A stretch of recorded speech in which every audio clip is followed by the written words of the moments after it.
You're defending your belt, the welterweight strap. Who you fighting? Gi Ruotolo. Oh, you I'm kidding. Oh, man. You know, I want Mika Gavallo. I want Cade and Ruotolo. They would come for your ass after this interview drops. I hope so, man.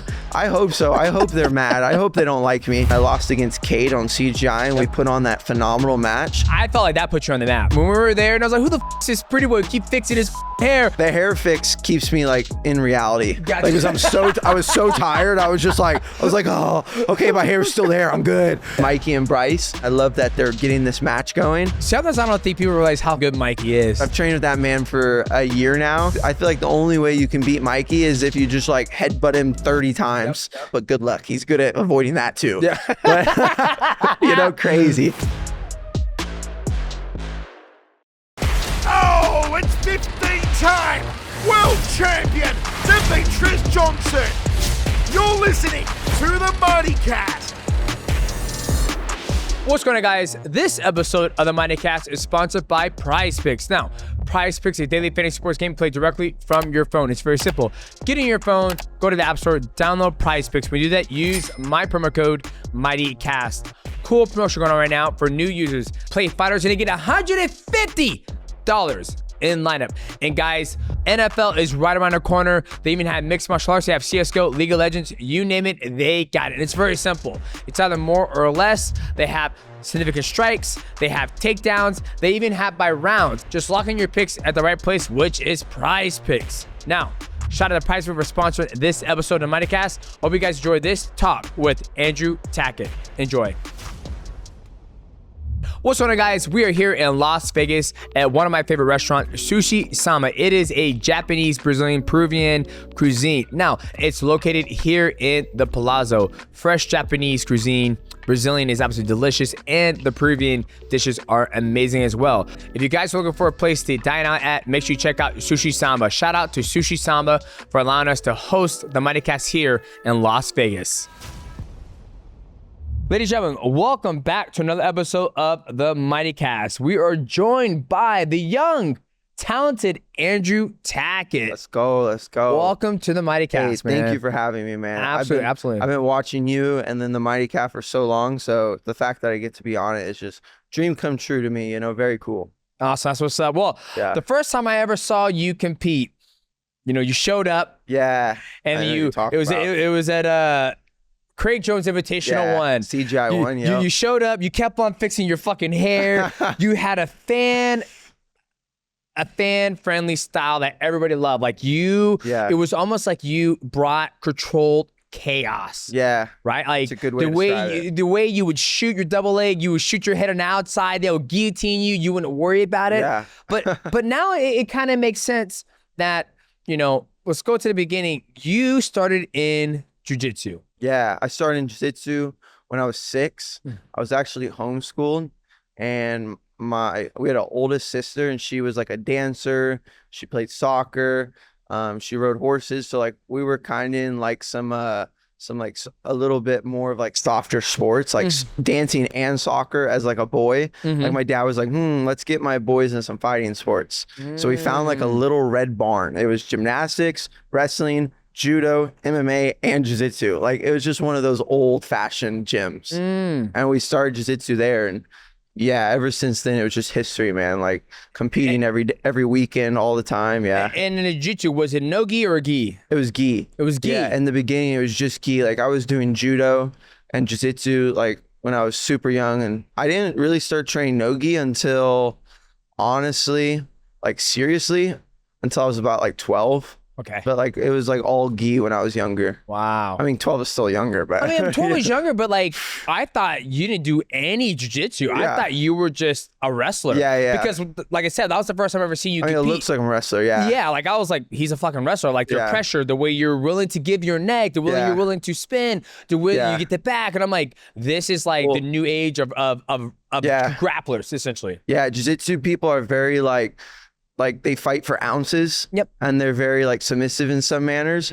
Wrestlers are very like, hey, if I'm just gonna earn it. Yeah. Like I'm just gonna go out there and beat you. Yeah. And that's always the style. Like me and my brothers, like me and Cody, we've had our whole career. Like if we're not more technical than you, we're just now going to physically break you. Yep. And I've won so many matches like that, like countless, where I'm like, yeah, I'm not better than this guy, but I can break this guy. You know? But see, like you said, that is not a jiu-jitsu mentality. No, it's not. no. It's truly not. Like even when I work with, yeah, no, it's really not. Jiu-jitsu people aren't like that. Yeah, like when I work with Professor Jan, he was like, you have that wrestling mentality where it's like, I'm not going to stop. Like I'm going to keep fucking, if you're not going to let me pass your guard, I'm not going to stop. I'm going to keep on going. I'm be bullheaded. I'm mentally and physically going to break you. Yeah. So that's like when I saw you the first time grapple, I was like, he's a wrestler. That is a mentality. That's what a lot of people have thought that like haven't followed me for a while. They're like since like the old days, they're like, oh yeah, he's a wrestler. That's where he started off from, wrestling.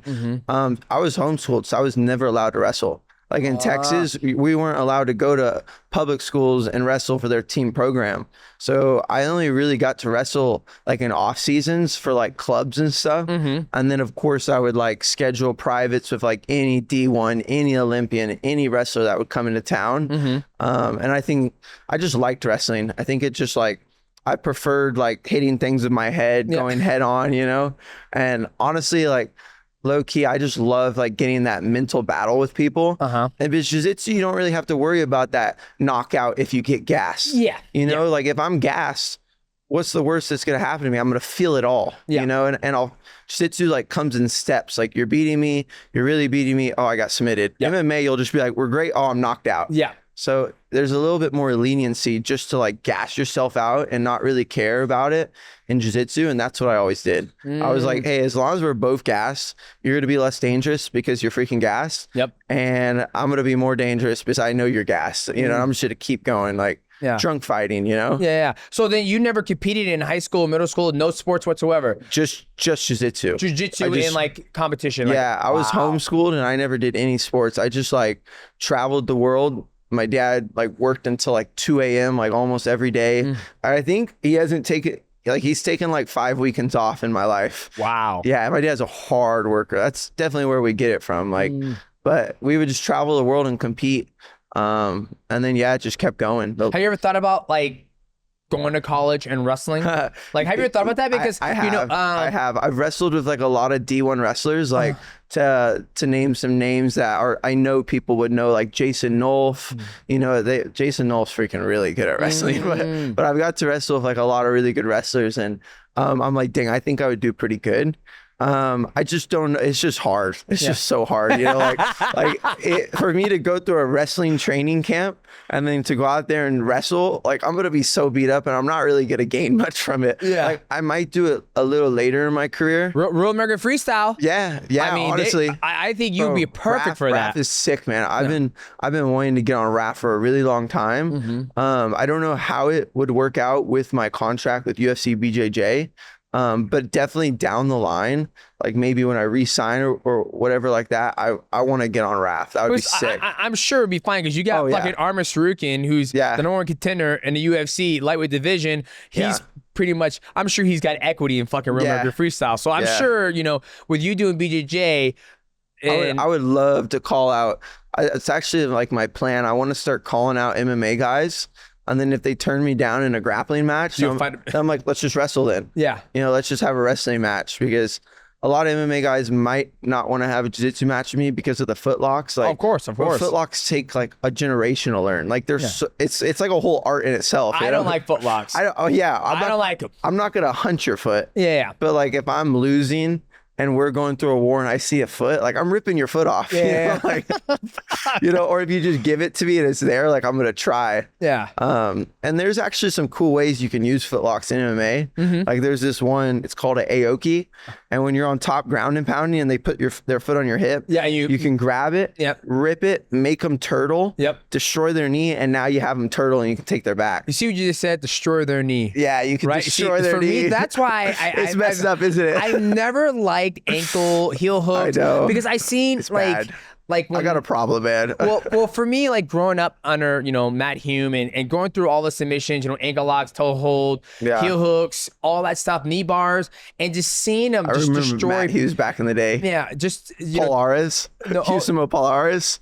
Oh yeah, Paul Harris. Yeah, crazy. Just you destroy like Matt Hume. I remember, forget, we were training and somebody dropped on a heel hook and turned the wrong way and tore his ACL. Yeah. Right. And it's like, well, Yeah. you know, his career, it's just like it's almost like the oblique kick where you jump on the knee. It's like, or like foot stomps. Or it's like, well, foot stomps is okay. You foot stomps okay. Foot stomps are okay. Okay. I just go like this, move my fucking foot like that. Yeah, that's I true. just move it, but like when it's like digging your chin in someone's eyeball. You know? Like, it's fine. It's okay. It's like an unwritten rule. Like, don't, if you do it to me, I'm doing it to you. Exactly. You know? But like heel hooks, toe holds, when you like, for me, I'm older. I want to be able to run. Yeah. Play football with my kids. You want to play with your kids. Yeah. I want to play with my kids. But when you tear somebody's fucking, I'm just like, aren't there other submissions you can do with that? But then that, again, it's taking away the art form of jiu-jitsu, right? Yeah, so for me, I think it's very important to know them. Yeah. Even when I grab it to this day, I still don't attack people with foot. I'm like, I was like, you got to go to fucking work. I'm not gonna attack your ankles. I'm so good at them. Like I like can't hurt anyone anymore because I know when their knees gonna break before they know it's gonna break. Like you know, you can feel the joint. Yeah. Like when you have someone like an armbar come over, you're like, oh, your ligaments are tight now. Yeah. This is your breaking point. Yeah. If I go past this, it's gonna break. Like I would never chose to do leg locks. I was always like an on top passer wrestler, and I wanted to be on top. I wanted to like pass people. But then like I just started running out of ways to submit people because people, once I'd pass their guard, they just shell up. Yeah. Because jiu-jitsu, it's like I did a lot of sub only. Yep. Because I didn't like the points tournaments because they weren't paying. And like I had to make a living when I was younger. Of course. So I just did a bunch of like sub only tournaments. Like I'd be beating people up. I'm like, I just can't sub this guy. This is like a grown adult and I'm 14 years old. You know, I was like, so like touch me. I know. So sometimes foot locks are there. Like when he would shell up top, you'd attack their legs. And then now they'd expose their back because you're attacking their legs, and then you can take their back and choke them. Yeah. Like I just had to learn to like use it all. Like I'll never hunt your legs. That's something like if you jump on my legs and you're attacking my legs and I see your heel there, I will rip your heel to get you off me. Yeah. But I'm never like, oh, heel, and I'll grab it. Gotcha. You know, maybe if I'm in a war. Yeah, and then it's your fail safe. It's my way out. Let's get off them. Yeah. Okay. Well, that's a perfect segue. Let's talk about the money jiu-jitsu, right? Yeah. So talk to me about like your upbringing in jiu-jitsu. Once you know, I'm sure you competed for IBJJF or did you not? I did for years. Yeah. For years you did that, and then you know, I felt like you might have made your first big break at Craig Jones Invitational. Oh, for sure. Right? That was like a big push up for me. So talk to me through that journey. You're one of the best in the world. You're trying to earn money in the sport of jiu-jitsu, where now slap fighting is a multi-billion. I know, right? It's all entertainment, man. It's all entertainment. So talk to me about that, because you know I love watching jiu-jitsu. It's sometimes I don't keep up as much as I used to. Just because neither do I, man. Well, I just feel like right now, and me and Michael talk about it, I feel now it's at a state point now where it's almost like it's on a downtrend. Yeah, right. It's like nobody's talking about it. Nobody's excited about it. Obviously, people know what jiu-jitsu is now. Like it was on an uptrend because nobody knew what it was. Yes. They're like, oh, jiu-jitsu. But now you ask a random person what jiu-jitsu is, they'll know. Yeah. Like it's not like anymore. You know, like they know what jiu-jitsu is, and they know it's usually boring to watch. Yeah. You know, like people know that by now. And so I want to say it's boring to watch. I think you can be educated. I make it exciting. Yeah, you make it exciting. Most people in jiu-jitsu make it very boring. Yeah. Like if we pulled in all of the roster from UFC or MMA and we just took all their points and made them jiu-jitsu people, they would all be exciting. Yeah. Gilbert Burns is exciting. RDR is exciting. You know, like I'm sure Sean Brady would be exciting. Like all these guys would be exciting because they have the dog in them. Gotcha. You know, like a lot of jiu-jitsu people, they don't have that dog. So they just don't take risks. They don't go for things. And now it's boring, you know? So it's not jiu-jitsu. It's mainly the competitors that are in jiu-jitsu. Gotcha. What's going on, guys? This episode of the MightyCast is sponsored by CHIME. Now, CHIME is the #1 most loved banking app that allows you to have your money work harder for you. Now, money is a tool to prepare you in life, not to hold you back. And with CHIME, they have so many amazing perks that you will love to take advantage of. CHIME offers 5% cash back in every category of your choice every month, like travel, gas, groceries. And CHIME has a high yield savings account. It has a 3.75% APY. So 3.75% APY. If you guys don't understand what APY means, that means annual percentage yield earned, essentially. So let's take $10,000 and I have a high yield savings account with 3.75%. So $10,000 times 3.75%, you're gonna earn $375 year after year. And this is a way that you guys can get extra. Chime is the way to go. Click the link in the description down below or scan the QR code or go to chime.com/MightyCast. That's gonna let them know that Mighty sent you there. That way you can start having your money work harder for you instead of the opposite way around. If you wanna take advantage of these amazing perks, all you gotta do is click the link in the description down below or scan the QR code or go to chime.com/MightyCast, and that's gonna get you the right spot where you can start having your money work harder for you. Shout out to Chime for sponsoring this episode of the MightyCast. Now let us get back to the content. But then would you say that, you know, when it comes to jiu-jitsu, if somebody's style is more methodical and getting directly to the point and just I'm going to pull guard to attack your legs and then you run away and like, you know, the reason why people like watching like Mikey, for example, so much is like he might not have the most exciting style, but he is not stalling, or he's trying to beat you the whole time. Exactly. He is trying to sub you every single second of the match, and that's what leaves people excited, you know? Yep.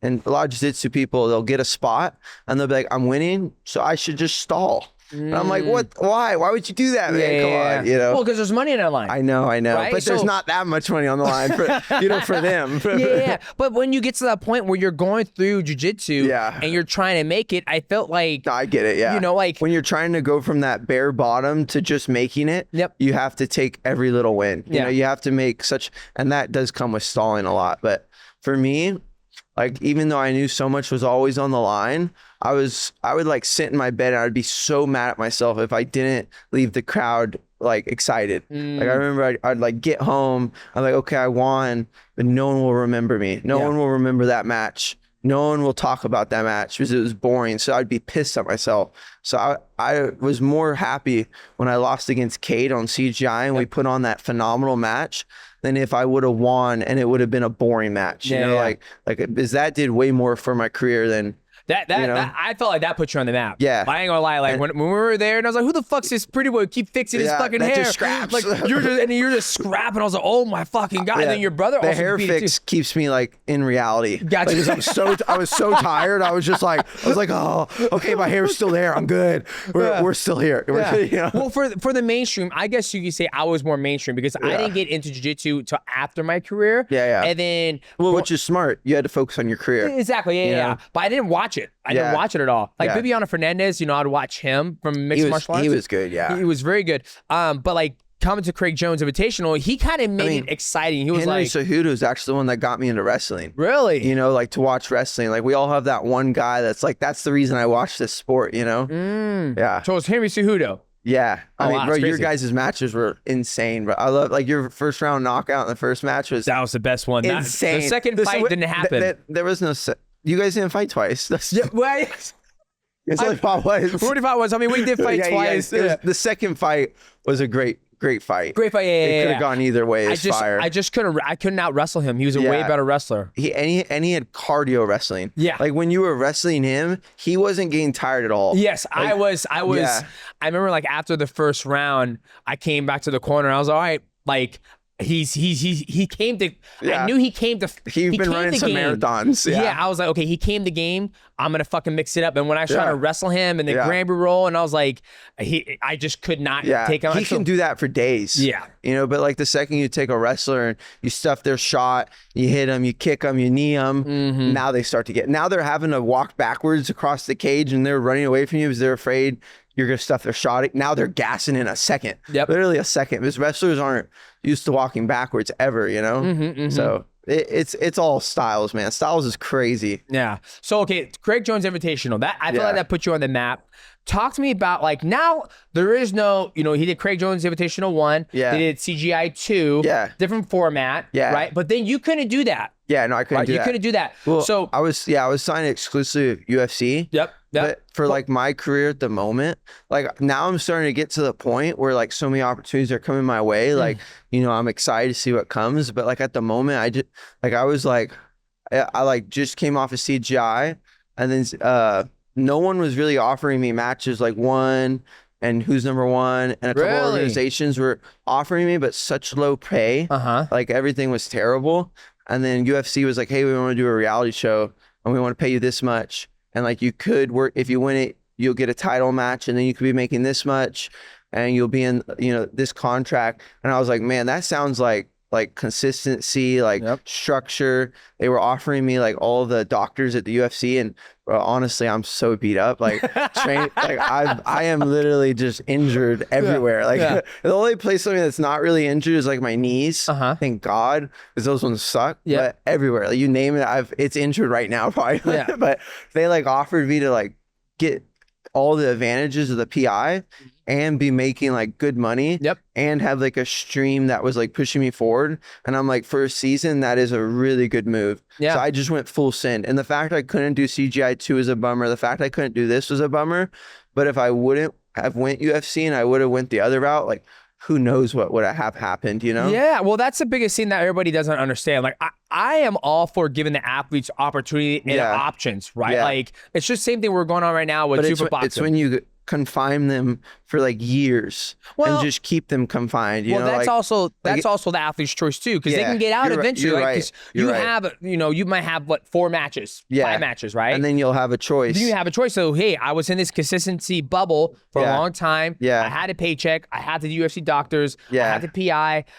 Okay, and then, you know, granted, I didn't get to do CGI 2, and that was like a team format. Even the team who we thought won didn't fucking win. I know, that was a crazy show, man. Yeah, crazy show, right? Yeah. But then it's like, I feel it's important for athletes to be able to pick and choose. And I always say that UFC does it. A lot of people are afraid that UFC is going to monopolize the sport, but even after CGI won, you have the say so at the end of the day. You have the say so, but even after Craig Jones Invitational won, you're saying like there was nobody offering me matches, and when they did, it was shit money. Yeah. Right? So it's like I feel organizations out there don't have the money to sustain that. Like even when I talked to Craig Jones, like, Craig, why don't you just do, you're doing $1 million each year.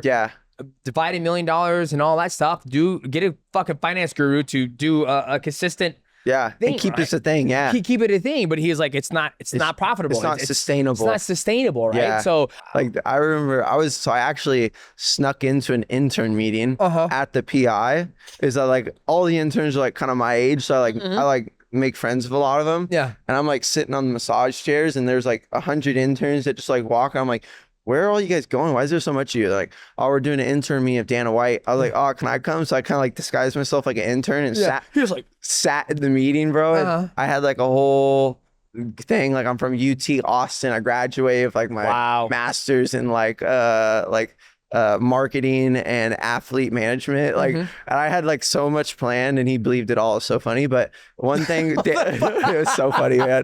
But one thing Dana White was saying like in the meeting was like how much money Power Slap is bringing in, like how much money like UFC cards are bringing in, like they have so many different revenues bringing them in money that where they can just invest, and even if they're losing money in those investments, they'll earn it back, you know? And it's also a tax write-off. Right? An investment is something like, depending on your horizon of your investment horizon, you know. Honestly, like, I think UFC BJJ, if you put the right athletes in there, Gilbert Burns just competed. Yeah, fire match too. Great match, right? Went for it, you know? Yeah, he went for it. So if you can build the UFC BJJ up and give athletes after mixed martial arts. I mean, you look at what Raf's doing. Raf's doing the exact same thing. It's like you have Armor Sarukian, you have Himmer Cejudo, you have Merab Tony Ferguson, you know. Tony Ferguson. You're giving these guys who have a platform. Dylan Dennis. I don't know why they've been giving him fucking matches. No, I had to say it like that. Dylan Dennis. We had to mention him, you know? Well, I think if you're gonna, this is why I don't do real American freestyle or any jiu-jitsu matches anymore. It's because I cannot dedicate the time to do it. Like, I just care too much. Well, man, you're so competitive. You're such an athlete. You don't want to tarnish your career, and you're not tarnish. So you will train as hard as you can. You will go to war to make sure you win that RAF match. And you don't have time for that. I don't have time. Training camps, if you give it your all in a training camp, you only have energy like in the mornings. Yeah. You know, like the rest of the day, you're just like, oh, I'm fucking dead. Especially being almost 40. Oh, I will be 40 when this drops. Being 40, it's like I cannot imagine. Man. I need some black genetics, man. You're almost 40. Yeah. That is impressive, man. I appreciate that. Is that, impressive, man. I man. appreciate it. I do want to train with He you one looks day. younger than I do, low-key. What the crap? Well, you're also in the middle of training camp. Yeah. Well, you're always training. And training beats down your body. It does. It does. Honestly, when I get an injury and I have to take like 3 months off of training, like I just like everything on me just starts getting fixed. I'm like, what the crap? I'm like, I'm healed. Yeah. Well, it's another segue. You and your brother have always been against steroids in jiu-jitsu. Yeah. Always, right? Yeah. So obviously your body's beat the fuck up. Competed against a lot of juiced up people, and I'm just like, oh my god, I'm like, this is crazy. I'm like, we can't have this. So in my opinion, steroids brings down the entertainment factor, and unless it's maybe in a really big weight division, is it makes you less technical. I think the more steroids that you use, the more you're focused on strength, unless you're a really smart person and you use it well. Yep. But a lot of people blast steroids, they'll start feeling better, so they train way harder, they get way stronger, they use more strength, and they most of the time stop focusing on technique and stop focusing on flawlessness and stop focusing on finesse, because they can just get through it with using their muscles, you know? And I think what makes fighting exciting is when you see beautiful moves, when you see cool things get pulled off, like you hit and won championship against what's his name? Adriano, yeah. Like just those finesse movements where they look beautiful, you know. But if you're all steroid up, you're just like boom, boom, boom, boom, boom, boom, boom, and you're like, oh, that's not working. What else? And so in jiu-jitsu, a lot of times people will just hold and they'll just squeeze and they'll just hold you because they're so strong. But it's like, I'm not that strong. I gotta be moving around you. I gotta be doing stuff. I gotta be tiring you out. So I think that just makes a lot of things more exciting at the end of the day. Gotcha. Where does your style come from? Because like when I watch you, like say like hillbilly white boy working all day in the farm fields. No, the way you move your hips. Yeah. Like I was watching you train one day.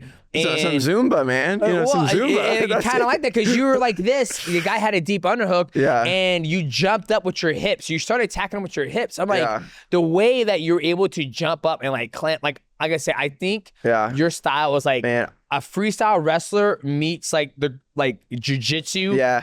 Like, if your dad was a freestyle wrestler and your mom was like funky and doggy at the same time. Yeah, it's just unique. No, there's not a lot of people like me on this earth. I'm not gonna lie. Like I've trained with a lot of people and I've watched a lot of people, and just like my ability to use my feet and take your back and be awkward and live in the funkiness, like no one really has it. You know, so where'd you learn it from? What's up? Where'd you learn it from? My older brother, my teammate Cody, my father. I had some really good coaches along the way, but they were more always basic. They were always fundamentals, and which was good because I was so wild. You know, I always worked on my fundamentals, but mainly just, you know, work myself. I was so creative, you know, since I was doing it since I was 6, and I had nothing else to do all day except homeschool. Like I was just constantly experimenting, playing around with things.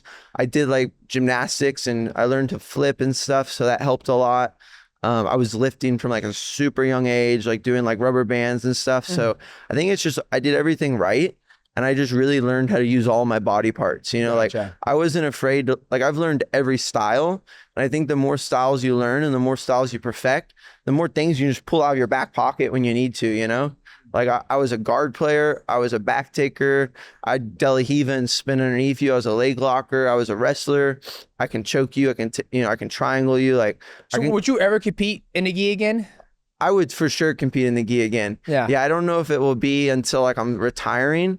It's like for the next part of my lifetime, I just want to focus on like doing what's pushing my name forward and what's making me money, you know, for like the remainder of my career. But maybe once I'm like, okay, I'm chilling, let's go do some gi tournaments, because they're so fun. Yeah. Like I love training the gi.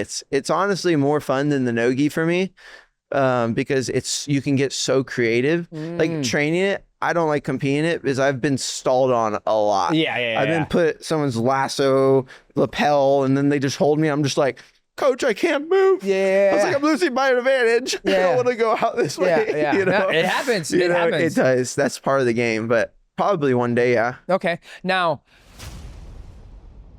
what's going on, guys? This episode is sponsored by WWE champions. Guys, make sure you stick around until the end to support the channel, and you'll also get an exclusive WWE Champion promo code. As you guys know, SummerSlam just ended, but that does not mean the party stops. The celebration is still going strong in WWE Champions with our massive in-game events featuring limited time superstars, exclusive rewards, and special content you can still jump into. Best of all, you can recruit and play as your favorite WWE superstar. Now, I'm going to tell you how matches work. Now, the cool thing about this game, it is a strategy game where you line up the gems on the board. When you line up the gems on the board, you charge up your superstar. Every move you make builds towards bigger attacks. Once your move is charged, you can drop signature moves and finishers that completely flip the match. And here's the part where you guys might want to pay attention. Strategy matters. Now, as you know, every superstar in the WWE universe has its own special move. But in the right lineup is what separates a mid-card roster from a Super Slam champion, and you guys want to push to League 7. Once you hit League 7, it unlocks a whole bunch of new content and competitive moves that you can participate in. And guys, right now is the best time to jump in. I know it just ended, but it doesn't mean the party has to stop. And with new weekly events, and you can jump right into content. Don't miss out on this amazing opportunity. So go to your app store, download WWE Champions, and play for free. And make sure to use promo code SLAM to get your exclusive offer, which is going to be the 2-star Rhea Ripley Judgment Day. Now, shout out to WWE Champions for sponsoring this episode of the MightyCast. Let us get back to our guest. I feel like there's a trend going on right now. You're starting to see a lot of jiu-jitsu guys start training mixed martial arts. I know Mikey's training mixed martial arts. Yeah. Cody, he's had multiple fights in the UFC. I think we're all realizing how fun it is. Well, I think you guys realize there's a lot of money in this motherfucker. It's true. That is very true. This man knows what he's talking about. Well, I don't think I think you guys have such... Yeah.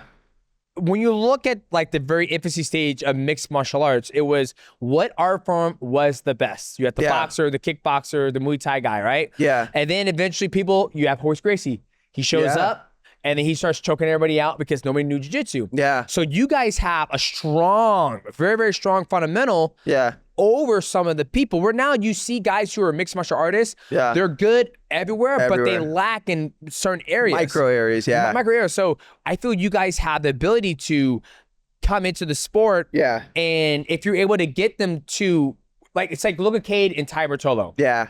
Undefeated. Great fight between Christian Lee. That was amazing fight. Amazing fight, right? I was impressed with that fight. Yeah, it was a fucking banger. But it was. Ty Ruotolo, it was Ty who beat him. Yeah, Ty.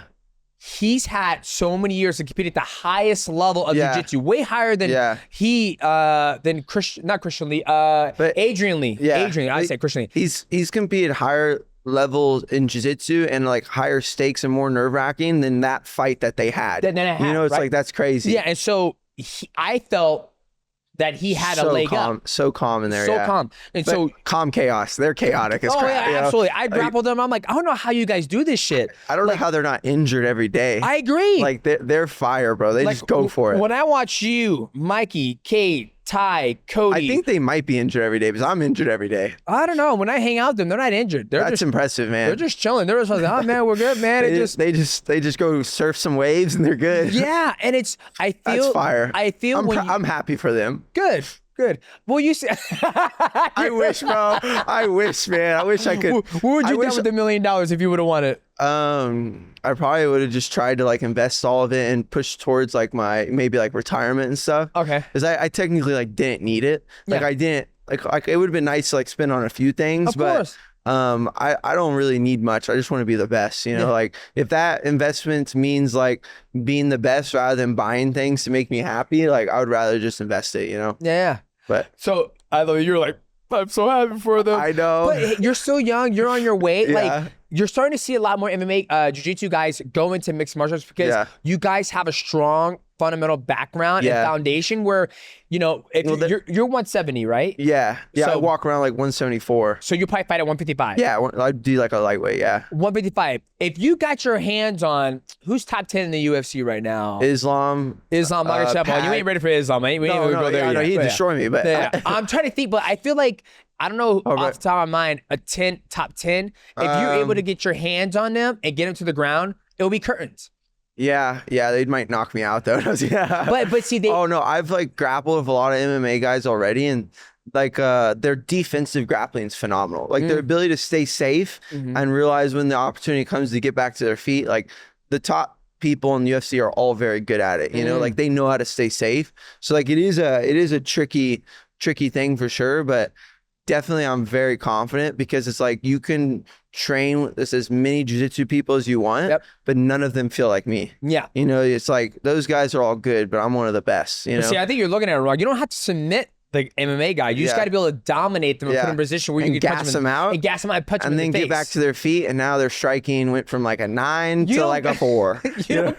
You don't let them get back to their fucking feet. Oh, but it's kind of it'd be fun to get a knockout though. Like, oh, who you? Oh yeah. Like, I mean that will come. That would be fun. You know, that will come. Little But I mean, flying knee hook. Boom. Yeah, but I mean, when I think about like your background, even Mikey's background, or even Cody's, like when I only train with him like maybe 5 minutes. I'm like, dude, you shouldn't be worrying about the fucking hands. Don't worry about punching. Yeah. You should be slipping, playing tag, and then once he overcommits, boom, takedown. Once you take down, then it's I'm in jiu-jitsu controlling mode. you, I'm controlling you, punching you, gassing you out. Then when you get to the feet, ground and pound. Then when you get back to feet and you're fucking tired, then I'll look for the knockout. I'm like looking at your legs and doing that. Boom. Exactly. And so that's where I feel like you guys have a leg up. So is that why you think there's been a big push in jiu-jitsu guys going to MMA because of money? I think jiu-jitsu guys, like, they'll become like one of the better people in jiu-jitsu, and then they're like, okay, there's no more competition, let me move on.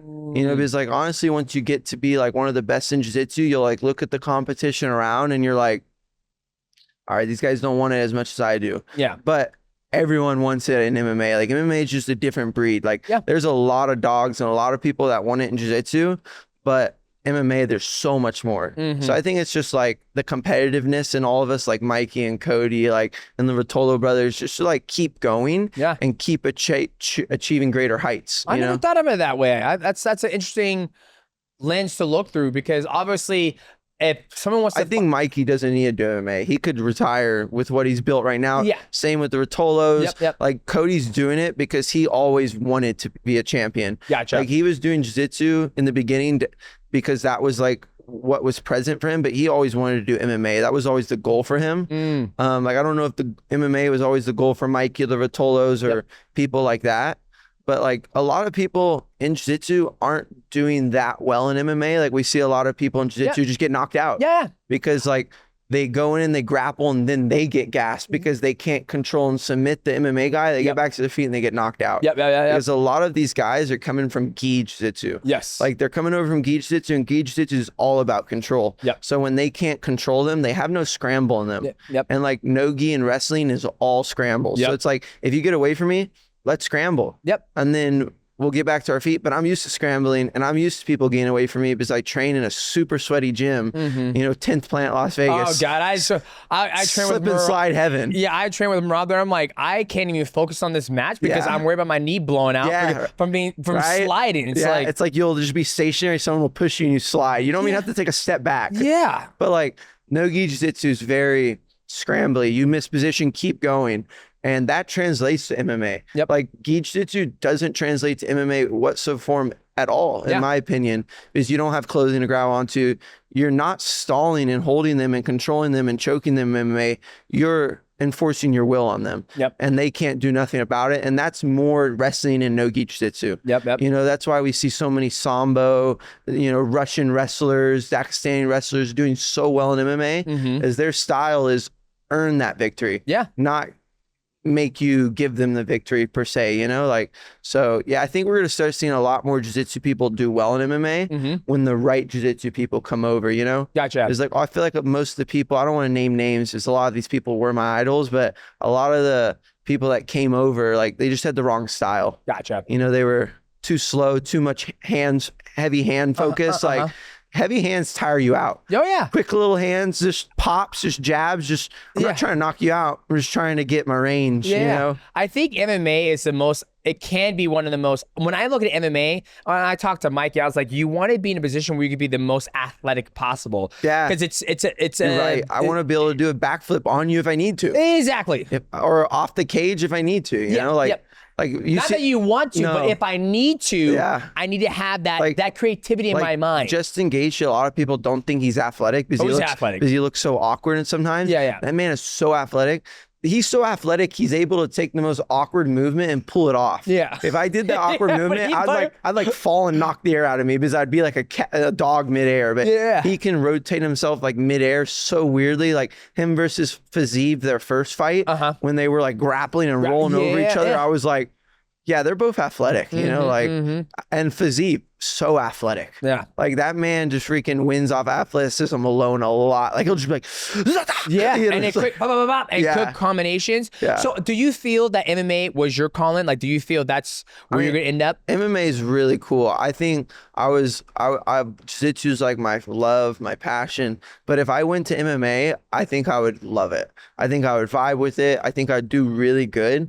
I definitely think I have a crazy style from MMA because I feel like you'd be all gas, no fucking brakes. I don't know my limits and I never tell myself to stop. Like I just want to like break my partner and just see them mentally fatigued. Like that's so satisfying. Like I want to like snatch your soul, you know, low key. So it's like, I have a good style from MMA, but it's a dangerous style from MMA. Like I could meet a knee. I could meet a head kick, you know, like I'm for sure I'd probably get in some wars and get messed up and mess some people up, but I feel like MMA would be a cool end goal for sure. Yeah. Like I'm living here in Vegas. I'm training with all the boys at Syndicate, training my boy Cody. You know, I definitely would love to go into MMA, but I don't want to like push it too quickly. Yeah. You're so young. You're 20, you're 23. Yeah. And if you take the time, you 3 years. Low key, an MMA fight of me and the Ruotolo brothers would be like insane. I'll be fucking We could make so much money and bring so much views. So it's like stuff like that. I would love to do stuff like that. But if you're telling me, do I want to do 8 pro MMA fights for $2,000 each and then do Dana White Contender Series and then work my way through the rankings? I don't really want to do that. That sounds really hard. Well, you would have survived in my fucking day. I'll tell you that right now. You were like, $3,000, $500. Fuck this. I mean, to be the best of the world. Yeah. I mean, but see, that's see, and I love that you said that. I'd do it. Yeah, you do it, but you was like, you don't want to. And do I have to do it? No. Yeah. You know, I don't. Yeah. But if I get like a really good route and a really good like, you know, direction, I'm for sure going full send on it for sure. Gotcha. Okay. Yeah. But I'm just trying to be smart. You know? But I think it's good. I think a lot of people don't. But I'm crazy and I'm willing to do it. No, I know you are. Like I said, I can imagine you're just like, all right, Andrew Tackett's going to have his first MMA fight. And I feel you're just gonna be all fucking gassed. You're gonna, it's good. There's gonna be no, like, even when you grapple. I'm working so much like defense right now. Yeah. That was like the thing that always let me just freewheeling scrap in jiu-jitsu is I had such good defense. I didn't care if you got me in a bad position because I made a mistake for pushing too hard. I knew I was gonna get out. And that's all I'm working in striking right now. It's like every little defense I can, like I'll be striking with really good guys. And I'm like, okay, I'm not near as good as a striker as this guy. So I just start trying to slip their punches, parry their punches, block their punches, roll their punches. And I just see how many times I can block or how many times they can't hit me. And so I feel like if I get my defense super, super good, just like impeccable, then I'll be able just to like still scrap in MMA because I know that I won't get knocked out easy. I won't get hit easy. Like, you know, and just stuff like that. Yeah. So you reached probably the highest level in jiu-jitsu.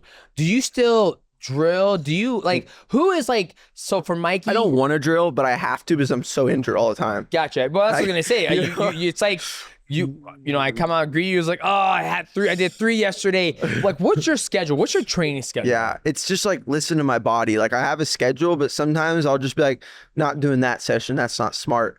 Or I'm like, I'll add an extra session. I'm feeling really good. Yeah. You know, like I just take my wins when I can, but my schedule's usually like 3 times weights a week, but weights are always like not to get bigger, strong, but to give me body armor. You know, I do a lot of PT. Like I'm low key like a doctor, PT doctor myself because I have to know so much. I do PT like a good 3 times a week. I try to train jiu-jitsu like where I'm rolling and training in camp, like a good like 4 to 5 times a week. Out of camp, probably like twice to 3 times. Okay. And then I do like active drilling, not where I'm just drilling. Yeah. I'm not working a move 1,000 times in jiu-jitsu. Like maybe in striking I will because I don't have the form down. Yeah. But in jiu-jitsu I have the form down already. So active drilling about like 2 to 3 times a week. Okay.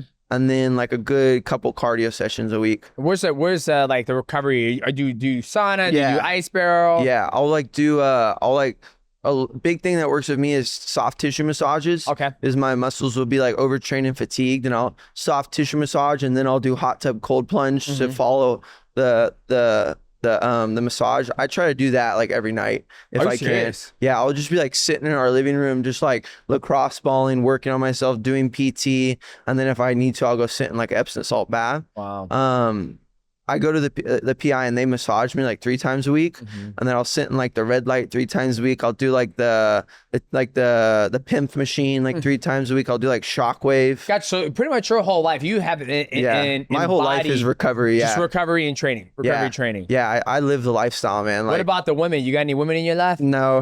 You just focus on fighting and making money, huh? Yeah, I mean, I've dated some girls and hung out with girls before, but I just want to be locked in, you know, like if I'm low-key just waiting for like a really cool wife, man. Like when the perfect girl comes around and it's like the right moment, like I'll go full send on her. But for right now, I'm just trying to build myself into the man that's ready for her. And I want a really cool career, so I don't need to be focusing on girls. Gotcha. You know, maybe if I was like super weird and awkward, then I'd need the practice. But like, you know, like I am super weird and awkward. Yeah, I still am though. No, you're fucking fine.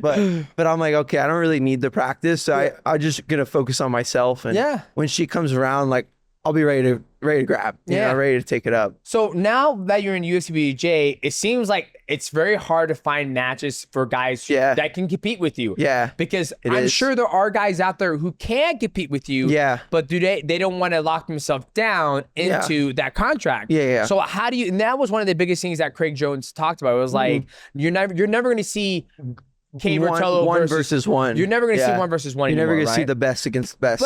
But even in mixed martial arts, it's very rare. Yeah. I mean, I would say now I do feel comfortable saying the UFC has the best mixed martial artists, athletes. They have some pretty good people. They have good people. Maybe, maybe one championship has a couple guys that are maybe like top. Their champions could definitely make a run in the UFC and 100%. Do very good. You know? Like Christian Lee, I think he would and be who fine. knows, they might be champions themselves. Exactly, you know, right? But I feel when I watch UFC, I feel like I'm watching one versus best one. is going against the best. Exactly. You know, We're in jiu-jitsu.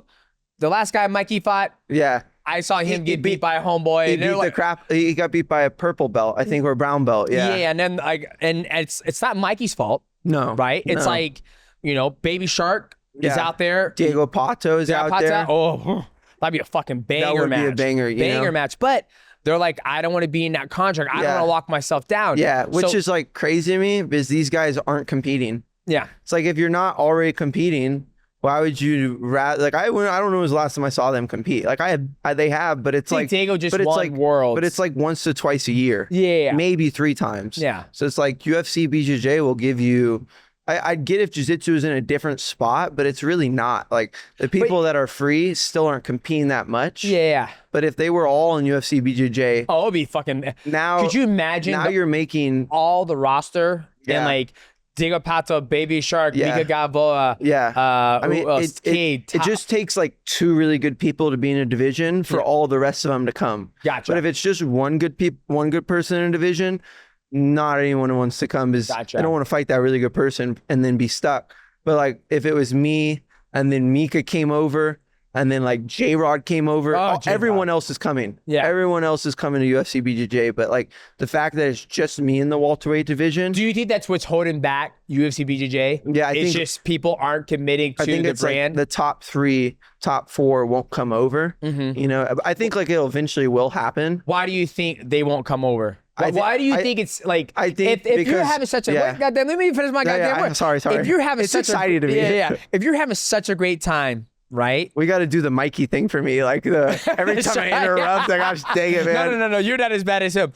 But if everything is so good and beautiful over here at UFC BJJ, why isn't J-Rod and Mika and these guys beating down the fucking door. Like in the UFC, everybody and their mom wants to be the best. Be in the UFC. Yeah. Not the best, because if you want to be the best, it takes time to develop to be the best, right? You're right. But once they get that knock, come fight for the UFC. Like, I'm fucking coming, right? Yes. How come when UFC BJJ comes knocking at these guys' door, why don't they come? Because I think every single champion in each division are number 1, number 2. Like we are, like Mason Fowler, he's one of the best in jiu-jitsu. He is a tough dude. Mikey, one of the best in jiu-jitsu, tough dude. Me, one of the best in jiu-jitsu, tough dude. Like it could go on through all the other champions too.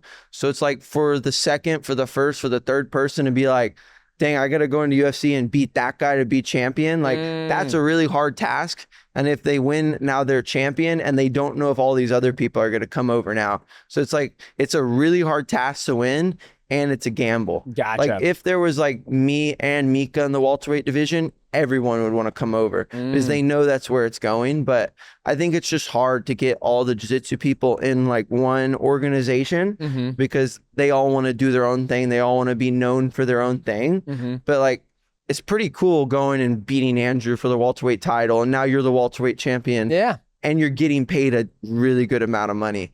You know? I love how like in your mind you're like, you motherfuckers ain't competing, you ain't making no money, so I don't know what you waiting. It's like you almost feel like they're sitting there wasting. In MMA, they're wasting their potential, in my opinion, as well. Yeah, like they're waiting for all these opportunities that come around, like CGI and stuff, which is fantastic. Yep. You know, but at the end of the day, the best thing for them would be come to UFC BJJ and beat me. Yeah. You know, like that is a pretty good statement on them. At the end of the day, the best thing for Potter or Baby Shark, go to UFC and beat Mikey. Yeah. Like how much they would blow up after that. Oh, the match would be so massive. Even if you're in like, let's say exclusivity for 2 years. Yeah. Those 2 years goes by fast. Those 2 years you're taken care of. Yeah. You are. And now you just beat Mikey or you beat Andrew, and now you have that name, and now you're getting more matches consistently for 2 years. These guys are already, when they win worlds and stuff, they're not beating the best. So it's like now you're in UFC BJJ.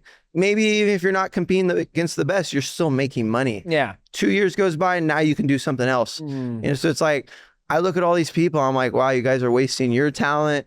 You're wasting my talents. I'm not competing against you. Like, you're wasting like, come on, guys. Come on, guys. You're wasting my fucking talent because you guys won't come compete with you. Like, low key, I want to compete against the best, man. Yeah. Like, I'm so competitive, and I just want to prove it because I know I'm the best. So here's the question.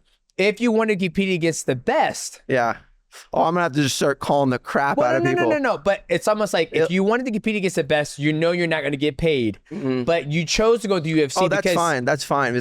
So you'd be willing to fight the best and not get paid anything? I'd have to get paid a little something. Yeah. Like if it's for free, then it would have to be like a YouTube video in someone's garage. Okay. Well, let's. I'm going to throw some numbers at you. Okay. Yeah. So let's say you compete for UFC.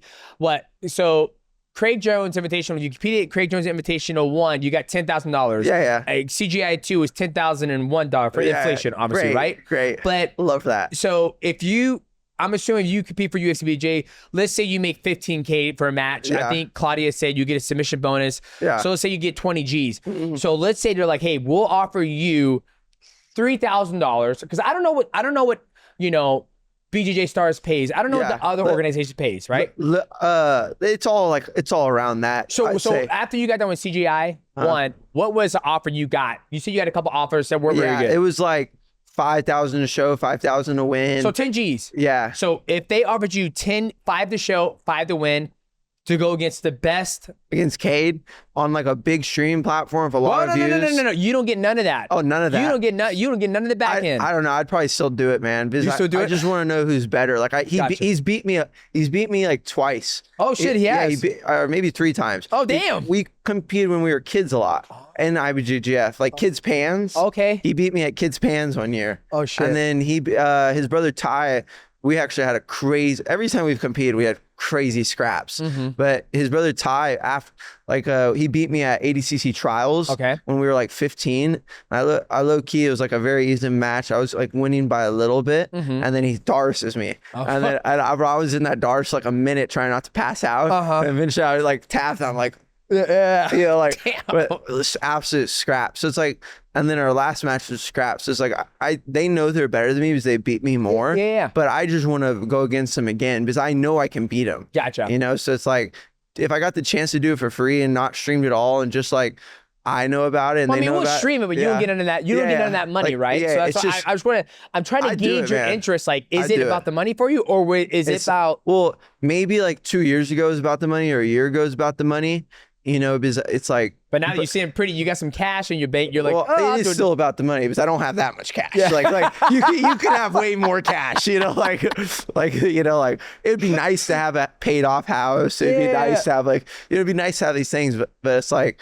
I would probably do it for free and like very low key, like just to compete against them and just to show jiu-jitsu people that match. Like, because the whole world would want to see that, you know, like that would be trending for forever, you know, and people would go back and watch that. Oh yeah. You know, like it was probably the best match of that night in the event. And I thought it was like the best match of the year. Like I was like, this is probably match of the year. Yeah. I think it was because he and I like had so many good positions on each other. It wasn't the fact that we were just going hard. Yeah. Like there was a couple of moments in the match where like it might get finished here. Yeah. And then, but since we both have such good defense, we just could work out of it. You know, that's what makes Kate and I have the ability to scrap is we're not afraid. We know we have good defense. We know we can get out, you know? Yeah. That's what I think it's going to come down to. I think after everybody listens to this podcast, is like, how do you get all the best athletes to get under one banner and compete against each other? My next recipe is just start calling people out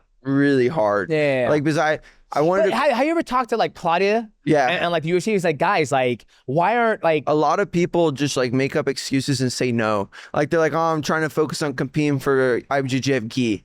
I'm like, why? Yeah. I'm like there's a couple of guys I mean I can say so many names like say what the fuck you want like Andy Morisaki, like Joe Morisaki. I don't know why he doesn't. He did UFC BJJ though. I know, and he just doesn't want to go against me. Fuck, that would be a banger match too. His excuse is he wants to compete.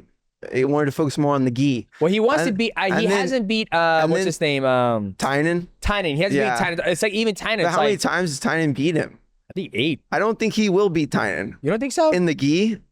Like, how many times you got? I mean, it's hard. How many times you got to lose to somebody before you're like, okay, let me try and beat someone else now. Like, he's really good in the no-gi. Oh, yeah. He's so good in the no-gi. Like, he's phenomenal in the gi, too. But, like, Tynan's beat you 8 times in the gi already. Like, go try your chances somewhere else. Yeah. You know, like, that kind of is like, that just makes sense. See, I'm going to ask. Like, I don't think I'd, like, crash my car 8 times and keep driving a car. You know, like. That would be a form of insanity. It just makes sense, you know? Gotcha. But, well, that's the thing I need to go on a journey and is ask them why.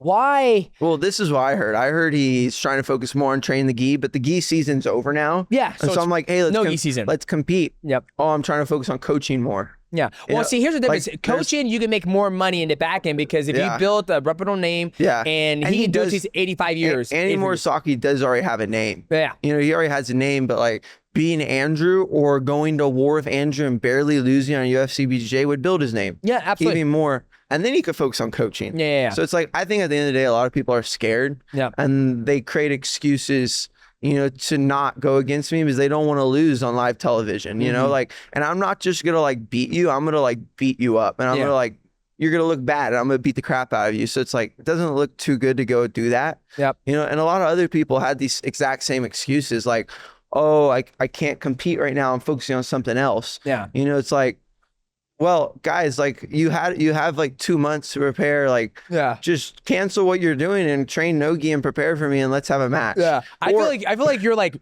Ryu from Street Fighter. You're just looking for Ryu, bro. Let's go. You're just looking for somebody to fucking fight. You're like, you guys are wasting my talent. I suck using Ryu. Well, that's okay. Like I should be good with him though. I mean, you got to put a lot of time and effort into Street Fighter. A lot of time and effort. Yeah. But I feel you, like, as we sit here and I talk and I get to know you more from just watching you compete, you're just looking for somebody to not waste your talent. You're looking to be pushed. Yeah. But you also want consistency. You also want to make a living off it, right? Yeah. You can't go and search. You could do IBJJF, right? You could like, Andy would be like, hey, motherfucker, you talking all this shit in no-gi. Yeah. Why don't you come IBJJF and fight me in the gi? Yeah. Would you do that? Nah, I probably would. Why not? I just never trained the gi. I could go into a gi training camp and like train gi for a while. But it's like, I have a really good thing going for me here. Yeah. It's like, I wouldn't completely cancel that. Like if I never got the UFC BJJ contract and UFC BJJ was never a thing and it was just CGI happening, or maybe never even CGI happen, I probably would have went back into the gi maybe and tried to win gi worlds, because I was doing the gi for a really long time. And I was like, oh, there's not any money or really much fame in this, because it was just like, you got your fame in this area, but you didn't, no one knew you outside. And so I was like, oh, I'm gonna go do submission onlys. I'm gonna go do combat jiu-jitsu worlds, which I won, you know, like I just started doing like a bunch of different tournaments.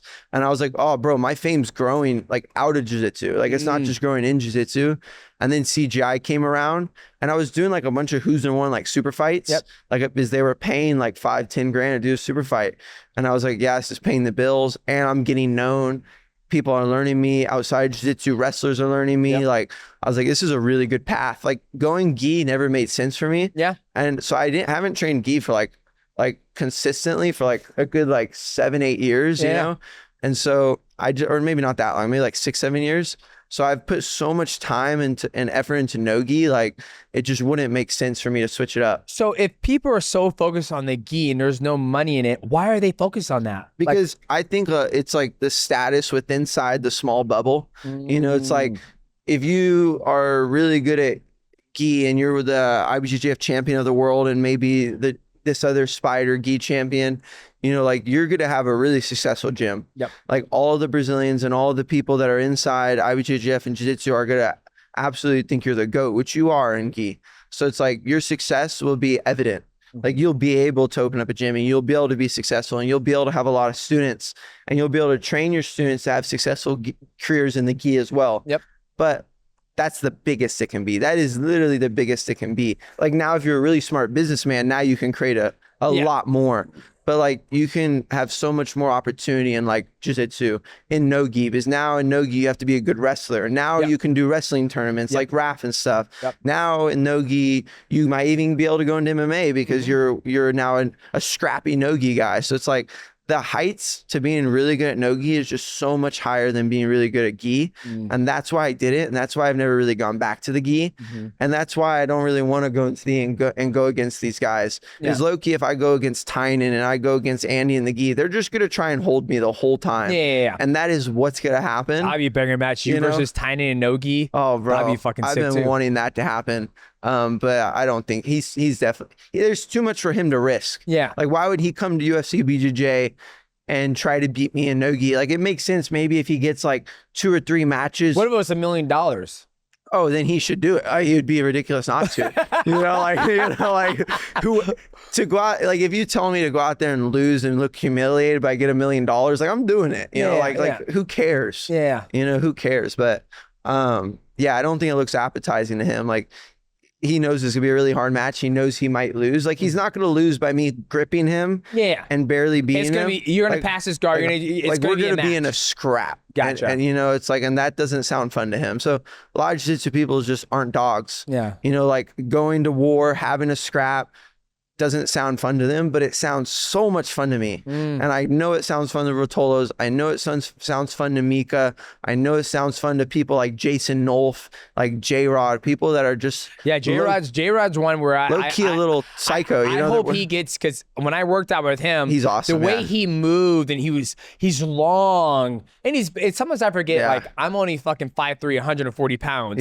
So when I'm going against J-Rod, I'm like, yeah, we're the same size, and everybody's like, you do like when he kept giving me that fucking that weird J-Rod thing. He gave me that. I'm like, how's this fucking happening? I'm like, and everybody goes, you do realize that motherfucker's 190, right? And I was like, if someone else was 145, like Marab trying to do that to you, that would be so impossible. I feel like. I mean, I don't know. I want to put it past Marab. But if it happened, like that would be crazy. You know, like it's a lot harder to do stuff on people your own size. You know? 1000%, because the weight distribution and all that stuff. Way harder.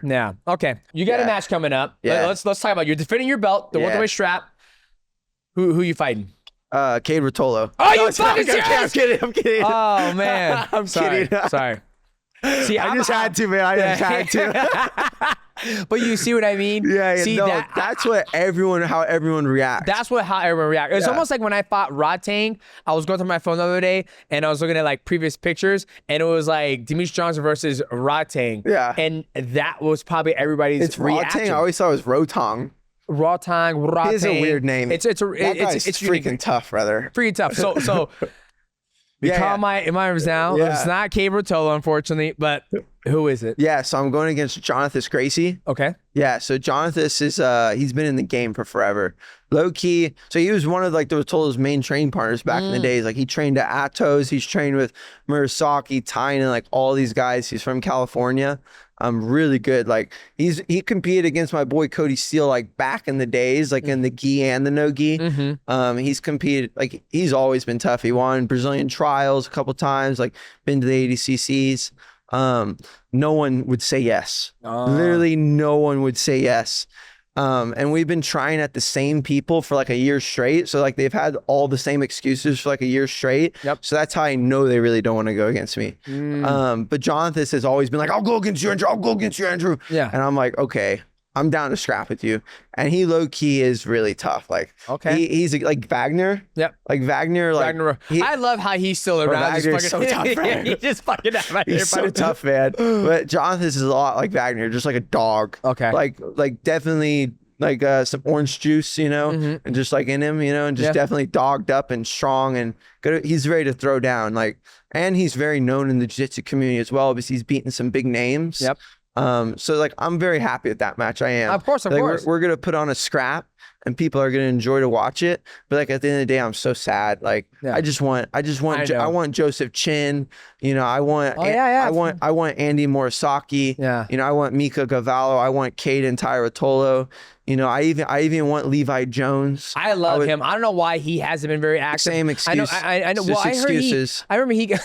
They're all excuses, man. Like I have been so injured. I've been so hurt. I've trained through so many injuries. Yeah. I've trained through so many crises in my family just to go out there and win. Like everything at the end of the day is an excuse. Yeah. Like it's your career. They're gonna come for your ass after this interview drops. I hope so, man.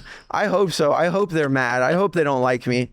You know, I don't care if they like me or not. I want to beat them all up. Yeah. You know, like I kind of like Mika and the Ruotolo brothers. I know you like them, but I like all these guys. You're a competitor and you want to compete against the best. Yeah. And you're saying like, guys, you're wasting your talent by just running around being a journeyman. I'm sure they'll have a bunch of excuses after this podcast on what I'm saying isn't true and what their actual reason is. But at the end of the day, it's like, you could totally have a match with me. Like, you know how many kids that are like coming up that are teenagers that are beat up and going through all this that would dream to have a match with me and scrap with me? Like so many people would jump on that opportunity.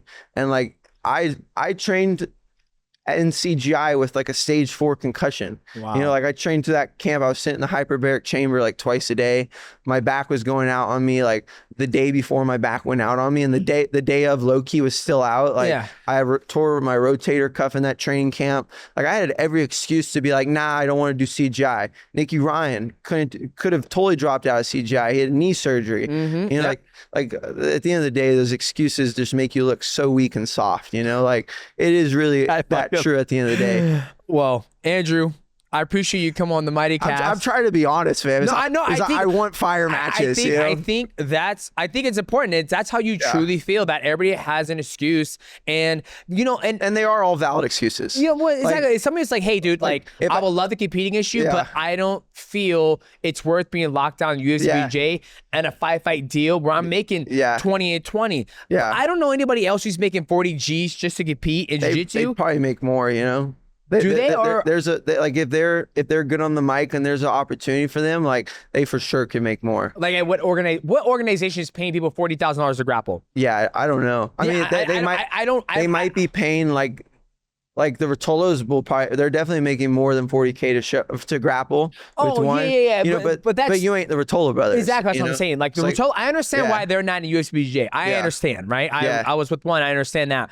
But like, you know, Levi Jones or Andy Morisaki or Tynan or Mika Gavallo. If they're like, hey, it just doesn't interest me. I just don't care. Okay, fine. Then I get it. Then you get it, right? But if that's the excuse that you come out with, then I'll accept it. But no one said that yet. Yeah. No one said, oh, it just doesn't interest me. I don't want to compete against you. It doesn't fit my lifestyle. I'm like, oh, okay. But the fact that it's other excuses, like I'm focusing on the gi or I'm trying to coach or I'm doing this. I'm like, guys, gosh, dang it. Yeah. Or you just won't even respond. Yeah. Like the people that won't even respond, then I'm like, oh. Yeah. Like, I find it's a very, like, when people call me out, a couple of wrestlers called me out for Real American Freestyle. I was like, dude, like, I've never wrestled a day in my life in freestyle. And I was like, and I just don't care to wrestle freestyle. So you've been going against an athlete, a competitor who doesn't care. Imagine if someone called you out and they're like, hey, 1 round wrestling, 1 round MMA. Yeah. Like something like you did on one. Yeah. Like that would be sick, you know? I mean, like, if it was in the peak of my career when I was ready, when I was competing, I'm like, yeah, let's do it. Let's run it. after my next match, I'm gonna call out some MMA fighters. Yeah. You know, it's like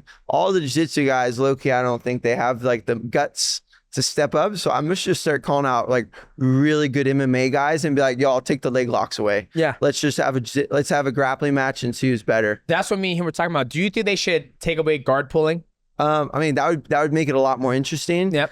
What if they take away leg locks too? I think if they took away leg locks, that would make it for sure more interesting. But like, it's just all on the athletes. Yeah. It's all on the athletes. Like if you take away leg locks and you take away guard pulling, now you're just have a bunch of boring people playing handsies. You know, like the main reason some people be pulling guard is because they're trying to keep the match going. Exactly. Or they're going for leg locks because nothing else is there. Yeah. Because the person is just defending and not attacking. I think it's just the athletes, man. Like I think the jiu-jitsu rules are great in UFC BJJ.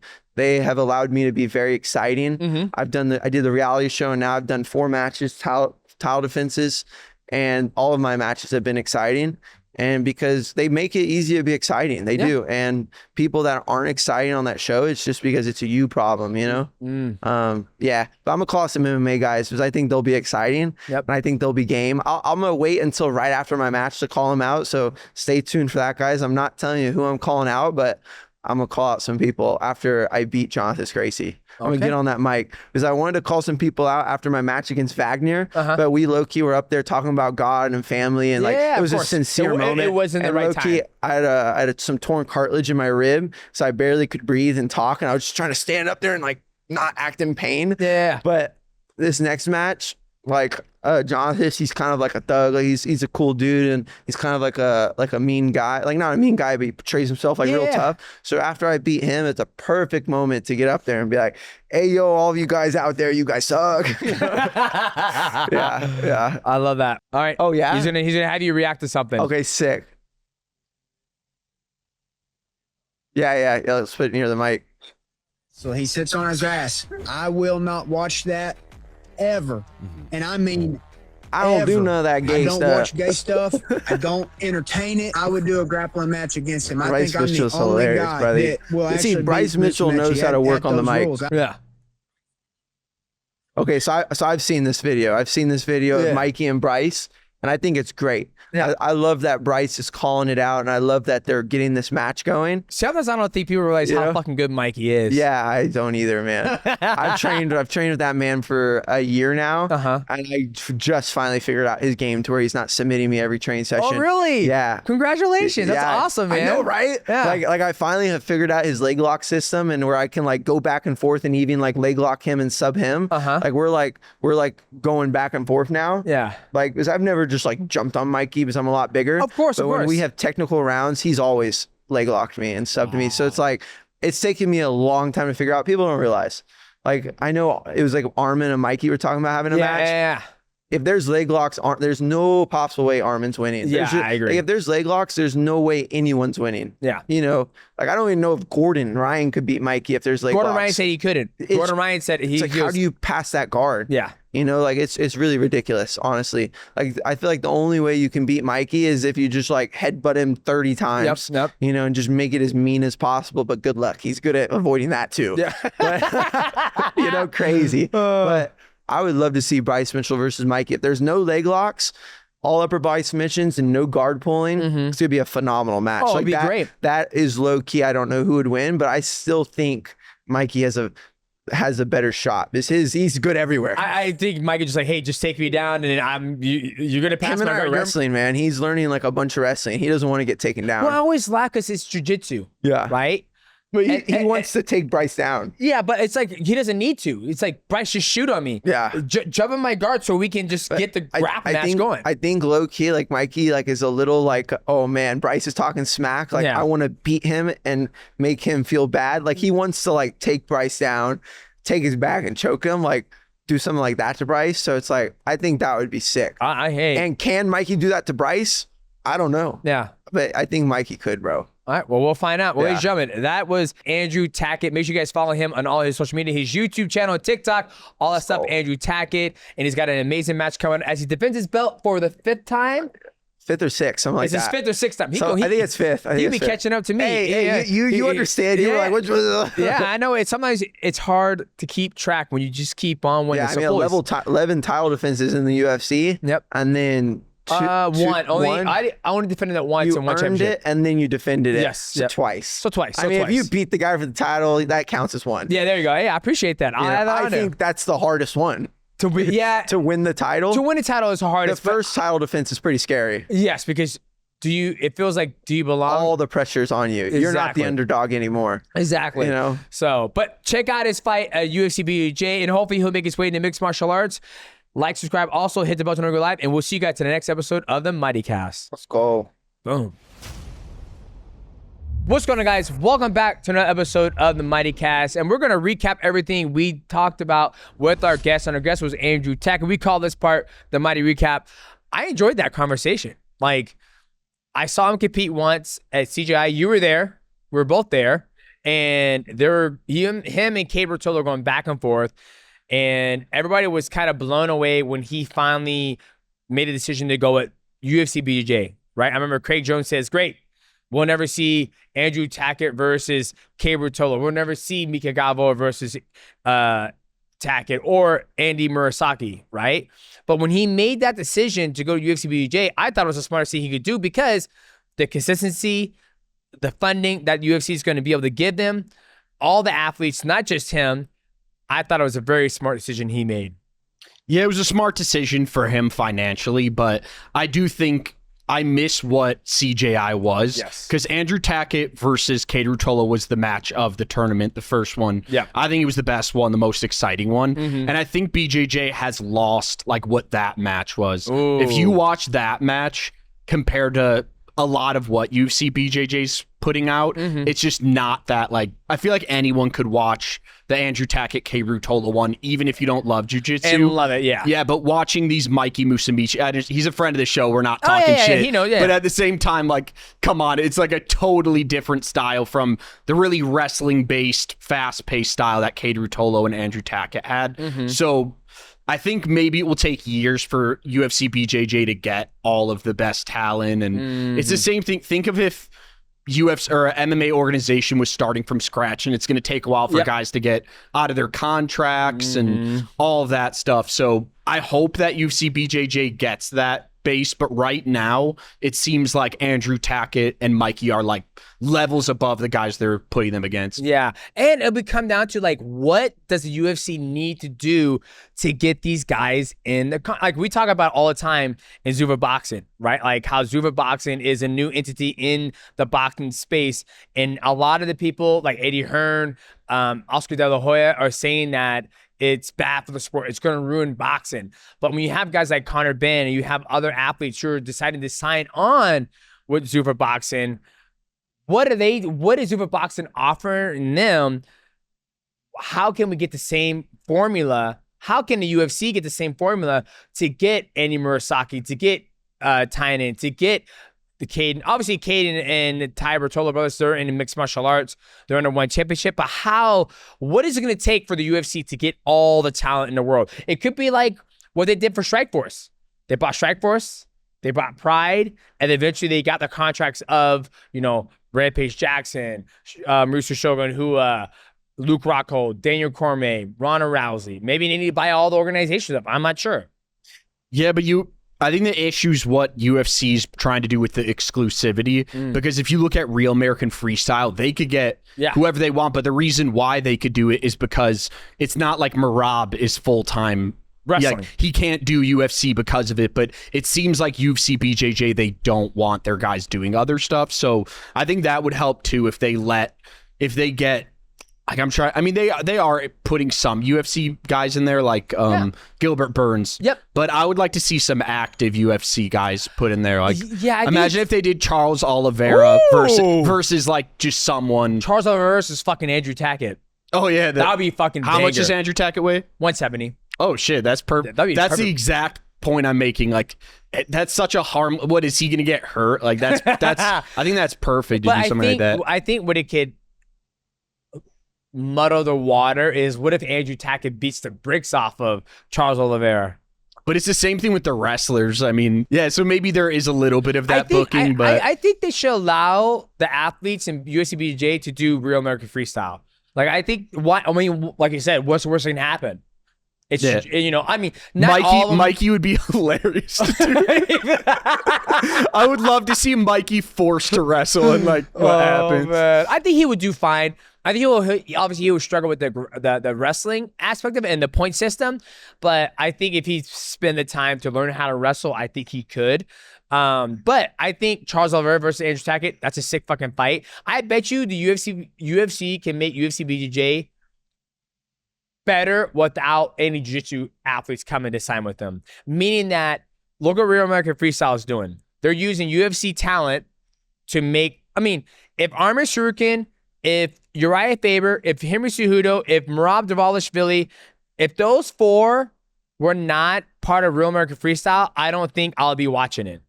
That's the point I'm making. Yeah, you need that star power. You need that star power. Like, I'll say there's for example, like the best wrestler, one of the best wrestlers they put out there is Kyle Snyder, who you maybe don't totally know him, but he is, if he went against, and Hamzat admitted it, if he went against Hamzat in Real American Freestyle, like, I would be stunned if it was competitive. Like, really? Yeah, I mean, Kyle Snyder is like an absolute prodigy in wrestling and full time. I'm actually disappointed he never did MMA because he's a heavyweight and just so, but not like a fat heavyweight, like really in shape heavyweight. Yeah. So Real American Freestyle does a good job of not putting the UFC fighters in a position where they're going to get their asses kicked. Gotcha. Really good booking so far for, Merab. Yep. But what's cool about Henry, right, is that he's an Olympic gold medalist who was a UFC. That's why we're dating this a little bit because this will be posted after Merab Henry. But I am curious how that played out. But we'll turn the clock back and see what happened. Yeah, but like you said, it's that star power. So imagine if the UFC BJJ took the star power of the UFC, like you said, like Gilbert Burns, you throw Charles Oliveira in there, you throw Paddy Pimblett in there. I think what UFC BJJ could do is like, hey, we also offer grappling for our MMA athletes, because I would love to watch BSD versus Paddy Pimblett. I mean, granted, we're dating this, so we're going to be fighting. or even, Izzy Adesanya grappling somebody.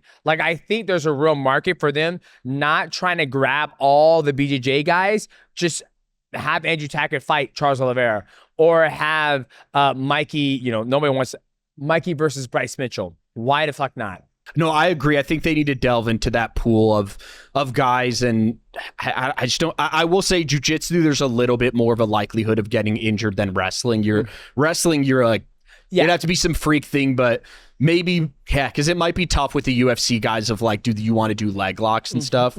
So I will say that's maybe a kind of something that could come up, but like I don't see, they need that star power, and it feels like Mikey and Andrew Tackett are the only big names that they currently have. Yep. I want to see those guys put against UFC fighters, help people tune in. I think that would do huge numbers if you got even Armin Sarukian. He's clearly willing to do it. Like, why not just have him go in a jits match? Armin Sarukian versus Andrew Tackett, that'd be a banger match too. Yeah, exactly. Because he wouldn't have to worry about the leg locks. He goes, it's just gonna be a fucking dogfight. Yeah, exactly. I'm a little baffled by that, but I just think the only thing I'm disappointed in is we're in Vegas right now. Usually we would have had CJI around this year, and there's not going to be one this year, and it was always a lot of fun, and I think UFC BJJ did what they wanted to do, monopolize, control the market of jiu-jitsu in America. They've successfully done it, but what has happened at the same time is that jiu-jitsu bubble has kind of bursted, and it's getting